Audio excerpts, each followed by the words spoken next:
جنہیں ان چیزوں کا شوق ہے ہسٹری کے پوائنٹ آف ویو سے، تو وہ تو دیکھیں نا. رہ گئے باقی لوگ تو انشاءاللہ کچھ وقت گزرنے دیں، اس کے اوپر بھی اجماع ہو جائے گا.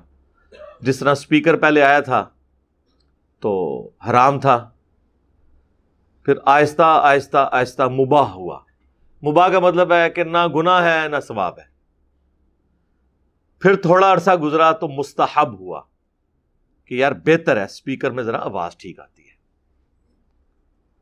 اب واجب ہو چکا ہے. ہاں اب مولوی سٹارٹ ہی نہیں ہوتا کیمرے اور سپیکر کے بغیر. اب تو یہ لوگ نمازیں پڑھ رہے ہوتے ہیں نا تو ایک کیمرہ مین سامنے کھڑا ہوتا ہے. وہ باپا جانی کو نہیں آپ نے دیکھا، ہمارے ایکس مرشد، وہ نماز بھی اب کیمرے کے بغیر نہیں پڑھتے. یہ وہ لوگ ہیں جنہوں نے فضان سنت میں اس زمانے میں فتوے لکھے تھے کہ کیمرہ میں تصویر بنانا حرام ہے اور بنوانے والا بھی حرام کا مرتکب اور پتہ نہیں کیا کیا کیا. لیکن ان کو میں ایک کریڈٹ ضرور دوں گا کہ جب انہوں نے اس معاملے میں رجوع کیا ہے تو باقاعدہ انہوں نے علماء سے فتاویٰ لے کے اپنے پرانے فتوے سے رجوع کیا ہے کہ ہم اس معاملے میں غلط تھے، کیونکہ اس وقت پھر انہوں نے مدنی چینل اپنا لانچ کرنا تھا تو باقاعدہ انہوں نے پھر اس کے اوپر رجوع کیا. لیکن باقی جو مکاتب فکر کے علماء ہیں وہ تو بغیر رجوع کے ہی چڑھ دوڑے ہیں، انہوں نے اپنی غلطی پرانی مانی نہیں ہے. کہ اچھا یہاں پہ بھی جو اہل علم لوگ تھے نا، کیمرے کے حوالے سے، تصویر کے حوالے سے شروع سے ہی انہیں یہ کانسیپٹ کلیئر تھا. جو ذرا تھنک آؤٹ آف باکس کرنے والے لوگ ہیں، جس طرح مولانا مودودی رحمہ اللہ، ان کی آپ کو اس زمانے میں بھی چند ایک ویڈیوز جو ریکارڈ ہیں وہ مل جائیں گی 70s میں. ڈاکٹر اسرار صاحب، ڈاکٹر طاہر القادری صاحب، یہ وہ پڑھے لکھے لوگ تھے جو اس زمانے میں بھی چیختے تھے کہ یار یہ وہ کیمرہ، اس کی تصویر وہ تصویر نہیں ہے جس کی حرمت بخاری اور مسلم میں آئی ہوئی ہے. وہ حرمت ان تصاویر کی ہے جو عبادت کی غرض سے گھروں میں لٹکائی جاتی ہیں یا تعظیم کی غرض سے، اور وہ ہاتھ کی بنی ہوئی پینٹنگز ہوتی ہیں. یہ تو ریئل ٹائم اس بندے کی اپنی پکچر ہوتی ہے، اور یہ جسٹ لائک امیج ہے جو مرر کے اندر، شیشے کے اندر آتا ہے. تو کیا شیشہ دیکھنا، مرر دیکھنا، آئینہ دیکھنا سنت نہیں ہے؟ اگر نبی علیہ السلام کو تصویر سے اس حوالے سے اتنی نفرت ہوتی تو آپ کبھی بھی آئینہ نہ دیکھتے. اور آئینے میں تو تصویر کس کی آ رہی ہوتی تھی؟ اللہ کے نبی علیہ السلام کی. باقی تصویریں تو شاہی کوئی نہیں نا. لیکن نبی علیہ السلام نے آئینہ استعمال فرمایا. یہ بھی جسٹ لائک آئینہ ہی ہے. یہ جو سیو بھی ہوتی ہے الیکٹرو میگنیٹک ویوز کی فارم میں یہ سیو ہوتی ہے. اگر آپ اس کو کھول کے دیکھیں اس کے اندر کوئی پکچر آپ کو بنی ہوئی نظر نہیں آئے گی. یہ ڈیٹا کسی اور فارم میں سیو ہوتا ہے. میں نے تو بہت پہلے کہا تھا کہ ہمارے جو موبائل فونز کے اندر جو قرآن رکھے ہوئے ہیں نا، ان کو آپ بغیر وضو کے چھو لیں. ہمارے نزدیک تو اوریجنل قرآن کو بھی بغیر وضو کے اگر کوئی تعلیم کے لیے چھوتا ہے تو کوئی حرمت کا فتویٰ نہیں ہے. صرف اسپیسیفکلی قرات کرنے کے لیے صحابہ اور تابعین کا یہ طریقہ ہے کہ وہ وضو کا اہتمام کرتے تھے، وہ بھی صرف پروٹوکول کے طور پر. اوبلیگیٹری صرف نماز کے لیے ہے وضو، نہ مسجد میں بیٹھنے کے لیے وضو کی ضرورت ہے نہ قرآن کے لیے. اس وقت بھی میں نے کہا تھا کہ یہ جو موبائل میں آیا نا، اس سے تو یہ حکم بھی اٹھ گیا. اور واقعی اب مفتی اکمل صاحب جو بریلویوں کے ایک بڑے مفتی ہیں، کیو ٹی وی پہ پچھلے آلموسٹ کوئی 20 سال سے بیٹھے ہوئے ہیں، انہوں نے تو بانگے دول یہ بات کی ہے کہ اس کو آپ ٹچ بھی کریں تو کوئی مسئلہ نہیں ہے. اس کی وجہ یہ ہے کہ یہ تو مصحف ہے ہی نہیں ہے، بلکہ اسکرین کے پیچھے اس کا امیج آپ کو نظر آ رہا ہے جس کو آپ ڈائریکٹلی ٹچ نہیں کر رہے، تو بغیر وضو کے آپ اس کو ٹچ کر کے پڑھ بھی سکتے. مسئلہ حل ہو گیا نا. اب لوگوں کو سمجھ آ رہی ہے. تصویر کے بارے میں بھی انہوں نے اسی طرح کی بات کی. تو اللہ کا شکر ہے کہ وقت کے ساتھ ساتھ سائنس کی برکت سے علماء کو باتیں سمجھ آ رہی ہیں. ایک زمانہ تھا یہ اینک کو بھی انہوں نے کہا تھا یہود و نصارہ کے ساتھ مشابہت ہے. ہاں، اسپیکر کی آواز شیطانی آواز. احمد بریلوی صاحب کا فتویٰ، اشلوی تھانوی دیوبندی کا فتویٰ. پھر وقت کے ساتھ ساتھ آپ دیکھ لیں اب یہ لوگ یہ ساری چیزیں یوز کرتے ہیں. چین والی گھڑی ہم نے آج تک نہیں پہنی. علماء کو دیکھیں انہوں نے کیسی پہنی ہوتی ہیں پہلے کہ یہ لوگ اسے حرام کہتے تھے. ہمارے نزدیک بھی حرام نہیں ہے یہ, نہ پہلے تھی نہ اب ہے. حرام پہلے دن سے حرام ہے, حلال پہلے دن سے حلال ہے. اسے کوئی حلال کو حرام, حرام کو حلال نہیں کر سکتا. لیکن چونکہ علماء کو سمجھ تھوڑی دیر بعد آتی ہے تو اس لیے پھر لوگ مذاق اڑاتے ہیں کہ جی یہ کیا پہلے تو حرام تھا اب حلال ہوا. وہ پہلے بھی حرام نہیں تھا. ان کی عقل پوری سی ہوتی ہے, ان کو بعد میں سمجھ آتی ہے.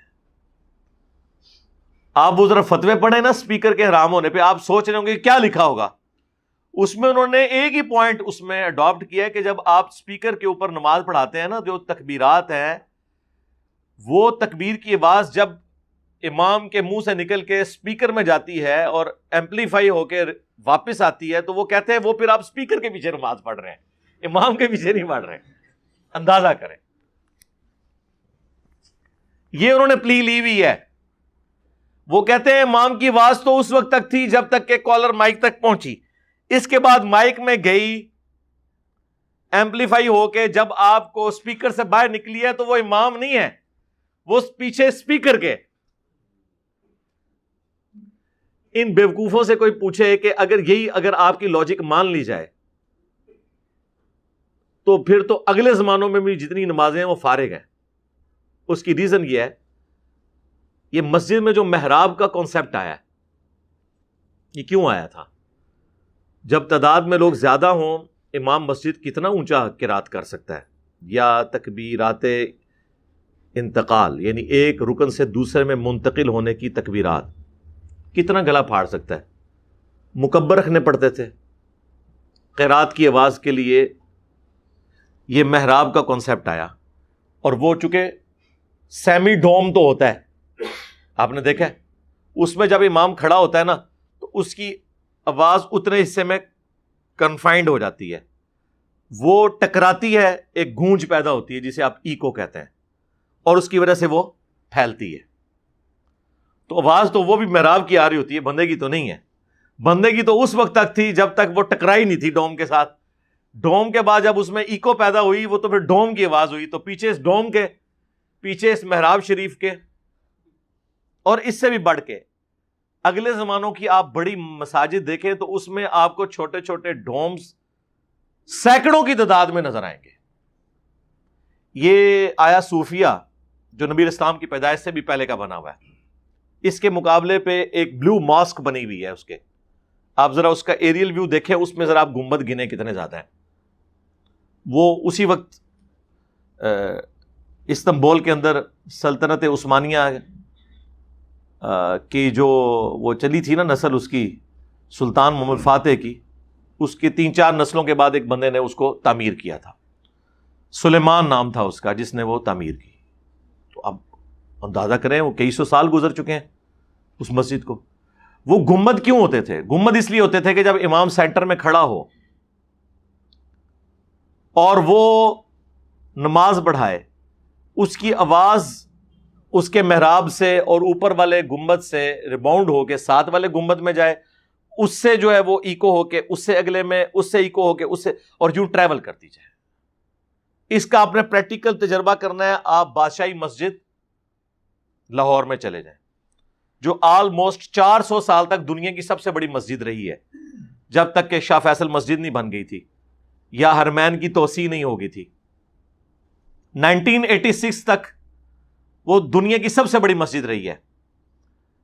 اورنگزیب عالمگیر نے وہ بنوائی تھی, ایک مسجد یہ لاہور میں اور ایک دلی میں پیرلل میں. اس میں بھی آپ دیکھیں چھوٹے چھوٹے کتنے گنبد ہیں. آج بھی اسپیکر کے بغیر بھی اگر امام نماز پڑھائے تو پہلی صف کے کونے میں بھی جو بندہ کھڑا ہے اس تک بھی آواز اس کی پہنچتی ہے. وہی اس طریقے سے یہ ایک سائنٹیفک فینومینا ہے. وہ تو اگلے زمانے میں بھی لوگ ایک گنبد سے دوسرے وہ تو پھر نیت ہونی چاہیے تھے پیچھے ان 150 گنبدوں کے, اللہ اکبر, اسی کو آپ نے ایک انسٹرومنٹ میں کنورٹ کر لیا. دین واٹ؟ تو یہ پہلے سے یہ سارے معاملات چل رہے تھے, لیکن اینالوجی بنانا اور چیزوں کو دقت نظر سے دیکھنا یہ ان لوگوں میں بہت کم لوگوں کی کمپیٹنسی تھی. ویسے کورالریز بڑی اچھی بناتے ہیں یہ, جب آپ کو انہوں نے فتوے کی ذات میں لانا ہوتا ہے نا، تو پھر دیکھیں یہ کس طرح چیزیں جوڑ کے کورالریز بناتے ہیں، اور جہاں واقعی ان کو اپنی عقل کا استعمال کرنا چاہیے وہاں ان کو بالکل موٹی موٹی بات بھی سمجھ نہیں آتی ہے کہ یار اس میں کیا مسئلہ ہو گیا۔ بہرحال اب اللہ کا شکر ہے آہستہ آہستہ چینج آئی۔ 2001 کے اندر پہلی دفعہ دعوت اسلامی نے ملتان والے اجتماع میں اسپیکر کا استعمال شروع کیا، اللہ کا شکر ہے، اور نماز بھی اسپیکر میں شروع کروا دی۔ اس سے پہلے تو لاکھوں کے مجمع کے اندر سینکڑوں مکبر کھڑے کیے ہوتے تھے، امام سجدے میں ہوتا تھا اور جو آخری صف ہے وہ رکوع میں ہوتی تھی، ظاہر ہے وہ آہستہ آہستہ ہوتا تھا نا ٹرانسفر۔ پھر انہوں نے اسپیکر کا استعمال شروع کیا اور لوگوں کی نمازیں بچنا شروع ہو گئی۔ رائے ونڈ میں ابھی تک وہی پرانا سسٹم چل رہا ہے، اور دوسری طرف جب آپ ان سے پوچھیں کہ بھائی یہ کیوں کر رہے ہو، کہہ رہے ہیں ہم سنت کے قریب ہیں۔ ٹھیک ہے، تو تقریریں کیوں اسپیکر میں کرتے ہو؟ آ کے ادھر بھی سنت کے قریب رہو، کہ کچھ لوگ حضرات کے پاس بیٹھ کے سنیں، وہ جا کے ٹولیوں کی شکل میں آگے بتائیں اور یوں آگے جا کے بتائیں۔ دعا اسپیکر میں، تقریریں اسپیکر کے اندر، نماز آئے تو اسپیکر آف۔ رائے ونڈ میں چلے جائیں، مغرب کی نماز ہو یا عشاء کی، وہ جسٹ لائک ظہر کی نماز ہے، نہ آپ کو امام کی قرات کی آواز آنی ہے۔ ٹھیک ہے، سکون سے آپ نماز بھی پڑھیں، اپنی دکانوں کا حساب بھی کریں، پیچھے کرنا کرانا تو کچھ بھی نہیں، کیونکہ حنفی تو اس کے بھی قائل نہیں ہے کہ آپ نے امام کی اگر آواز نہیں آ رہی ہے تو آپ کم از کم پیچھے سورہ فاتحہ پڑھ لیں۔ ویسے تو کہتے ہیں نہیں، ہم اس لیے نہیں پڑھ رہے ہوتے کہ امام کی آواز آ رہی ہوتی ہے، جب آواز نہیں بھی آ رہی تب بھی نہیں پڑھ رہے۔ پھر پوچھو ہون کے تکلیف دے، وہ کہتے ہیں امام پڑھ رہا ہے وہ کافی ہے، امام اپنا پڑھے، اسی اپنا حساب کتاب کریے۔ وہ اسی طریقے سے چل رہا ہے۔ ایون رائے ونڈ کے اندر جتنی مسجدیں آپ کو نظر آئیں گی پاکستان میں، کسی میں بھی اسپیکر کا استعمال نہیں ہوتا نماز پڑھانے کے لیے، تقریروں کے لیے ہو رہا ہے۔ یہ خام خواہ انہوں نے اپنے آپ کو دھوکے دیے میں، اور میں حیران ہوتا ہوں کہ پڑھا لکھا طبقہ جب ان کے ساتھ اٹیچ ہوتا ہے وہ بھی پڑھا لکھا جاہل بن جاتا ہے۔ ویسے جماعت آئی ہوئی ہوگی، آپ پوچھیں جناب کیا تعلیم ہے، کوئی کہے گا جی میں جناب سپریم کورٹ کا وکیل ہوں، کوئی کہے گا جی میں ریٹائرڈ بریگیڈیئر ہوں، بعض تو ریٹائرڈ جنرلز بھی ہیں۔ ان سے پوچھو اللہ کے بندو، اتنا تمہارا دنیا کا ایکسپوئر ہے، ادھر ان ان پڑھ لوگوں میں آ کے تم بھی ان پڑھ ہی بن گئے ہو۔ ان سے کو پوچھنے کے لیے تیار نہیں ہے کہ یار یہ کیا کر رہے ہو۔ مثلا ایک چیز جو میں نے ابھی ہائی لائٹ کی کچھ عرصہ پہلے ہے، تو وہ پچھلے تقریباً 70 سال سے ہے، کیونکہ رائے ونڈ مرکز تو 1955 میں آلموسٹ اسٹیبلش ہونا شروع ہوا ہے۔ حاجی عبد الوہاب صاحب جو تھے